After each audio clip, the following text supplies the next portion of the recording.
Hey guys, this is the Ultimate Warrior, and yeah, I decided I wanted to change up my head attire.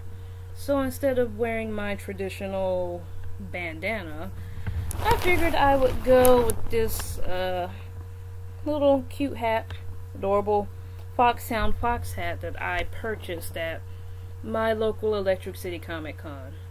And they're the same people I got this awesome hat from as well.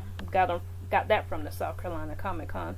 If you're interested in these guys, it's a guy and a girl.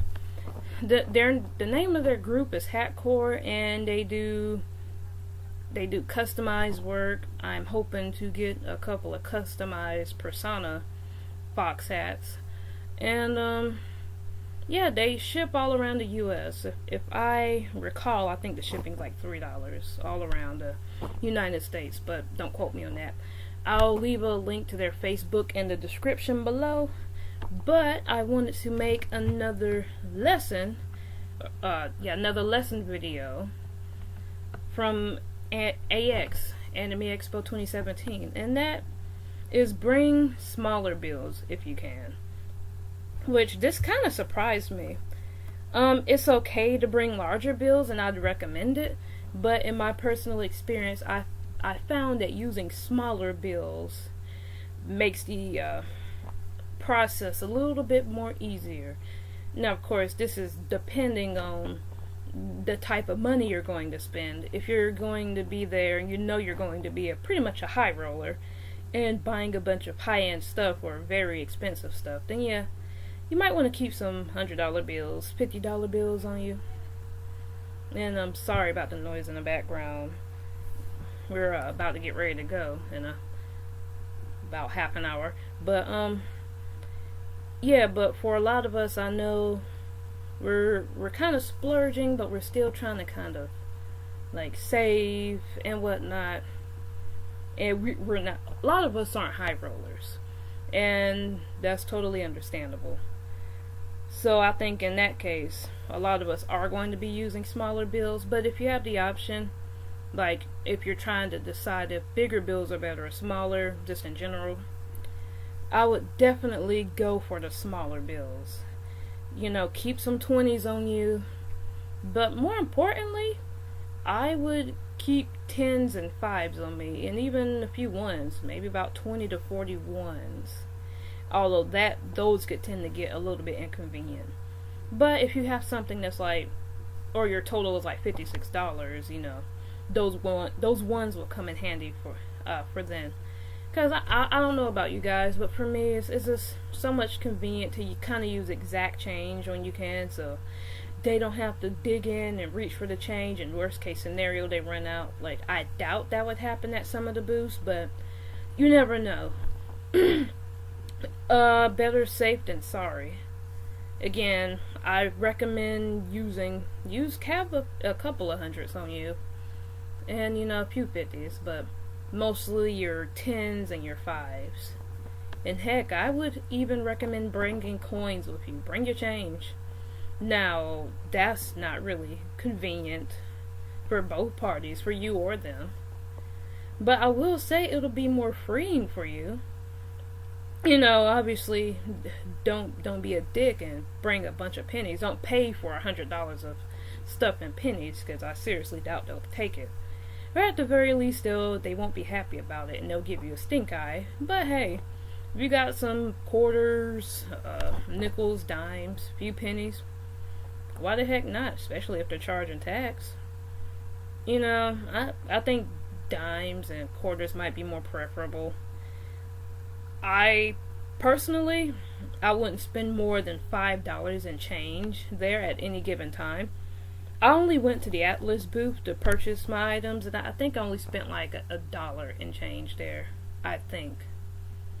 And I think those are all 4 quarters. But if you're like me and you're literally trying to save up your pennies to go to Anime Expo, and you happen to have quite a bit of pennies or change, heck, I would use them when you can. You know, that's less weight off you, once they're off of your hands, you don't have to worry about spilling them or losing them.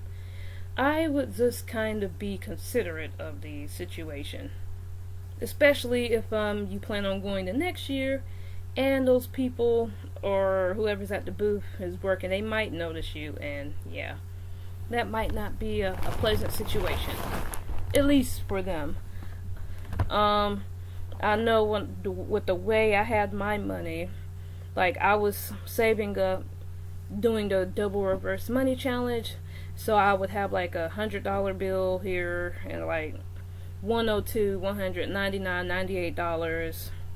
Yeah, that's totally the wisest thing to do when you're going to a convention, is having all that type of money on you. Actually, no, I don't recommend it for anyone, but I know it worked for me. But despite having those, I found that I used the envelope containing my money from my cancellation of my Audible subscriptions, which was $14.95. I found that digging for the money in the $14.95 range was something I was doing a lot, and I was getting sad that I was kind of getting low on my $14.95 envelopes. So it's something to think about.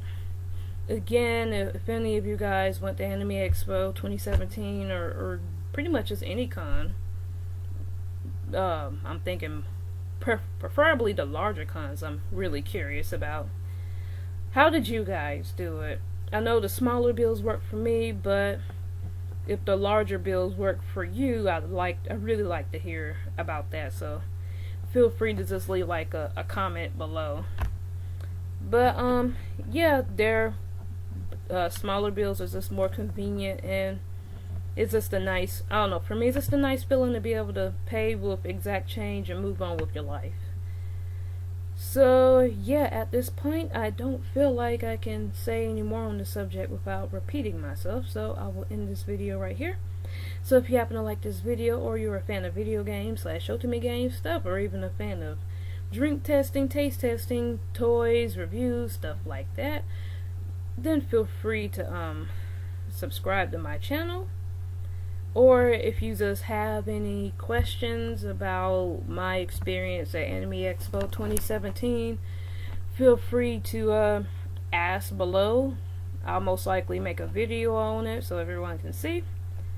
So yeah, with that being said, I'm gonna end this video right now, and I will get to work on the next lesson from AX, which will be dealing with a fun topic for those who are coming out of state, or even those who are in the state, and that's luggages.